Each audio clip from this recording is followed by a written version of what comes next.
Steelers fans didn't get off to the most uplifting start this week. Over the weekend, a wave of uncertainty swept through the fan base as discouraging news emerged about a player widely considered central to the team's future. It's only right we dive straight into this because it's going to shape a lot of the conversations in the coming days. Now, if you've been following closely, you already know who we're talking about. And if not, buckle up because this situation has layers. Let's talk about the offseason program that officially enters its second phase today. That's a big milestone for NFL teams across the league, especially those like Pittsburgh, looking to build something sustainable in 2025. But there's a missing piece, an important one. Aaron Rodgers hasn't signed yet. Despite all the expectations, all the momentum, and all the talk, he hasn't inked a deal to become the next starting quarterback for the Steelers. And yes, that's caused a ripple of concern among the fans. Every year, Rodgers participates in a long-standing event around this time. This past weekend was no exception. He showed up, as usual, bringing along some of his NFL buddies, but this time his outfit drew attention, not for being flashy or extravagant like in past years, but for being unexpectedly simple. A navy blue suit, understated, paired with sunglasses.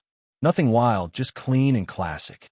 And yet, even as he smiled for photos and mingled at the Kentucky Derby, the biggest question hovered in the background. Why hasn't he signed? That question has now become the centerpiece of off-season discussions, and it's one with no easy answer. Some fans ask, why delay the signing? Why not just put pen to paper and skip the voluntary stuff, if that's the concern? And on the surface, that seems like a fair point. But Rodgers operates differently. He always has. And there are multiple layers to unpack here. To start, Phase 1 and Phase 2 of the offseason program are largely uneventful for veterans of Rodgers' caliber. We're talking about classroom sessions, light workouts, weight training, and rehab. Now that Phase 2 is underway, players are allowed on the field, but only for non-contact individual drills. They can run routes, throw passes, go over formations, basic stuff, but without full speed reps or inter-squad simulations. Rodgers, with 2 decades of experience and an intimate understanding of most offensive concepts, probably sees limited value in showing up for this, especially when the real team building doesn't begin until Phase 3, which kicks off on May 28th. That's when organized team activities, OTAs, begin, and while still non-contact, they involve more comprehensive 11-on, 11 drills and competitive reps. That's where chemistry starts to form. That's when things get real. And in my opinion, if Rodgers doesn't show up by then, that's when we'll need to start asking tougher questions. See, a lot of fans are wondering if there's more to his delay. Is it really just about skipping early workouts? Or is there something deeper going on here? There's speculation that he might be avoiding criticism. Let's not forget, last year, Rodgers took heat for missing OTAs with his previous team. Some fans felt he wasn't fully committed, that he wasn't leading by example. Now imagine he signs with Pittsburgh, skips the early phases again, and that same narrative flares up. It's a PR mess waiting to happen. But here's the irony. By delaying his signature in an attempt to avoid criticism for skipping optional sessions, he's actually drawing even more criticism for not signing at all. It's a catch-22, and the longer it drags on, the more fans grow impatient. Still, I can understand his mindset. I really can. If I were in his shoes, knowing what I know, I might make the same choice. Let's talk about the context. Rodgers isn't some rookie trying to make an impression. He's a veteran with multiple MVPs, a Super Bowl ring, and a reputation that precedes him. The man has earned the right to be selective with his time. More importantly, he already has a solid grasp of the system he'd be entering in Pittsburgh. Word is he's been in contact with coaches and is reviewing the playbook on his own time. So, while his absence might raise eyebrows, it's not necessarily a sign of disengagement. In fact, there's a very human element to all of this. Rodgers has been spending time in California, helping close friends rebuild after devastating wildfires. We're not just talking about property damage here. We're talking about people losing their homes, their keepsakes, their history. Rodgers, by all accounts, has taken it upon himself to be there physically and emotionally, helping them find housing, navigate insurance, and get back on their feet. That kind of commitment tells you something about the man. And it's understandable that he would prioritize that over lifting weights with teammates he hasn't officially joined yet. There's also another detail that popped up at the Derby. He was wearing a wedding ring. That's right. Rodgers, who's long kept his personal life private, seems to have tied the knot recently. And it's not just a symbolic gesture. Those close to him say he's deeply committed to this new chapter. The woman he married isn't a public figure. She's not on social media, doesn't chase attention, and prefers to stay out of the spotlight. And for what we're hearing, the two of them are enjoying some quality time together, possibly on a honeymoon of sorts, before the grind of the NFL season kicks in. So let's connect the dots. He's helping friends in California, embracing newlywed life, and likely weighing the mental and physical toll of committing to one more NFL season. None of that sounds unreasonable. But of course, fans don't always see the full picture. They see headlines. They want commitment. They want clarity. And when that doesn't come, frustration follows. Even so, my gut tells me this isn't a matter of if, but when. Rodgers will sign. I still believe that. My prediction is that it'll happen right before OTAs begin, maybe even a week prior, to give him time to sync up with teammates and get a feel for the environment. He doesn't want to show up cold on day one, and he knows the cameras will be rolling. He'll want to look sharp. But here's the thing. If he's not there by May 28th, that's when I'd start to get uneasy. Not before. Anything prior to that is voluntary. It's informal. Veterans skip this stuff all the time. But OTAs are different. That's when real football starts to take shape.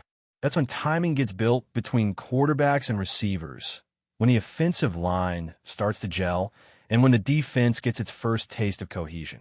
If Rodgers is serious about being the leader of this team, if he wants to own the locker room, that's when he needs to show up. And if he's still absent by then, the situation could spiral. Because no matter how talented he is, leadership is about presence. It's about building trust. And trust starts with being there. Then we have the mini-camp deadline, June 10th. That's the big one. That's mandatory. No more optional tags. If Rodgers hasn't signed by then, that's when I think real tension starts to brew inside the organization. Coaches will want answers. Teammates will get restless. And the media frenzy will kick into high gear. That's not a place you want to be as a franchise trying to build momentum. That date, June 10th, is my cutoff point. If nothing's happened by then, I think it's fair to start questioning whether this deal is actually going to materialize. But until then, I'm not panicking. Not yet. Now look, I get why some fans are already frustrated. You've got this team coming off a season where the offense sputtered, where quarterback consistency was a major issue, and where the fan base was promised change. And now, the guy who's supposed to be leading that change is off in California, dodging questions and delaying his decision. But again, there's a bigger picture here. Rodgers has never followed a conventional path. He thinks differently. He moves at his own pace. And whether you agree with his approach or not, it's been effective. The guy knows how to prepare. He knows how to lead. And if and when he signs with Pittsburgh, I fully expect him to show up ready. The key is that he shows up when it matters. I don't care about May 6th. I care about May 28th. And I really care about June 10th. Until then, Steelers fans, breathe. Watch closely. Stay engaged. But don't lose your minds just yet. This is far from over, and my bet is that Rodgers ends up in black and gold before the real work begins. Now let's shift the conversation to another key storyline that's been heating up in Pittsburgh, one that could have major implications for the offense heading into the 2025 season. I'm talking about George Pickens. Yeah, we've got some smoke here, and maybe even a little fire. Depending on who you're listening to, the outlook for Pickens is either extremely positive or quietly turbulent. Let's start with the optimistic version. One prominent analyst came out recently and said that Pickens is happy in Pittsburgh. According to this source, Pickens has developed a strong bond with his head coach and genuinely values his time with the team. He's invested. He's bought in. He likes where he's at. That sounds great, right?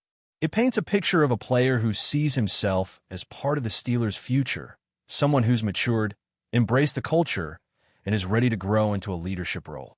That's what every team wants from their young wideouts. But here's the twist. Not long after that feel-good narrative dropped, a completely different report surfaced. one that couldn't be more contradictory. This second take suggested that Pickens' relationship with the Steelers is fragile at best. According to that source, this might be his final season in Pittsburgh. Final, as in, the bridge is already halfway burned and we're heading into the last lap. So what's the truth? Well, somewhere in the middle, probably. Look, these kinds of conflicting stories aren't uncommon in the offseason. You've got insiders with different agendas, sources from within the locker room who see things from different angles, and, let's be honest, a lot of people just throwing stuff at the wall to see what sticks. But this Pickens situation feels like more than just noise. There's real tension here. Let's break it down. Pickens is heading into a crucial season. The Steelers haven't exactly rushed to offer him a long-term extension, and that's telling. It suggests the front office wants to see more. Not just in terms of stats, but in maturity, discipline, consistency, and maybe most importantly, availability. There were whispers last year about missed meetings, friction with coaches, and occasional lack of effort during games. And while none of that has been confirmed publicly, the smoke has been steady enough that you have to wonder what's really going on behind the scenes. At the same time, it's not like the Steelers have a stacked receiver room. They've got Pickens and, well, that's kind of it in terms of proven talent. Calvin Austin III is a nice depth piece, a good change of pace guy, but he hasn't shown he can be a reliable WR2. Not yet. Robert Woods? Sure, he's a veteran presence, but we've already seen his best years. Roman Wilson? Tons of potential, but still a rookie. Unproven. So, if you remove Pickens from the equation, suddenly this offense looks very thin on the outside. That's a scary thought. That's why I don't think the Steelers can afford to let this situation spiral. They need Pickens, not just as a player, but as a difference maker. And honestly, he knows that. He knows his value. That's likely part of the tension. He wants to be paid like a number one receiver, treated like a franchise cornerstone. But the organization? They want proof first. They want him to show up, stay healthy, avoid distractions, and produce. If he does that, maybe the extension conversation changes. But until then, everything is on pause. Now, what happens if Pickens starts pushing the envelope? What if he walks into that building and starts demanding a new deal before the season even kicks off? Things could go south fast. We've seen this movie before. Young receivers frustrated with their contracts, threatening holdouts, skipping meetings, stirring the pot. It only takes one or two missteps for a situation to go from manageable to toxic. And with Pickens, who has a reputation for being emotional and passionate, there's always that possibility. That's why I think the Steelers' front office is being so careful. They know how delicate this is. They can't just cave to pressure and offer a deal that doesn't make sense financially. But they also can't afford to alienate one of their few true playmakers. It's a tightrope, and how they walk it over the next few months is going to be fascinating. From my perspective, the team's best move is to ride this season out. Let Pickens play. Let him prove himself. If he steps up, stays focused, and delivers, then go to the table next offseason with a strong offer. But right now, there's too much uncertainty, too many variables. You don't tie up big money without knowing what kind of player and teammate you're committing to long term. Of course, that comes with risk. If Pickens balls out this season, puts up elite numbers, and shows he's matured, his price tag's going to skyrocket. The market for young receivers is already wild. We're talking $25, $30 million a year for top-tier guys. If he enters that conversation, Pittsburgh will have to pay or risk losing him in free agency, or worse, being forced into a bad trade scenario. And let's be real. Can this team afford to lose him? Look at the offense. Look at the pieces. There's talent, but it's fragile.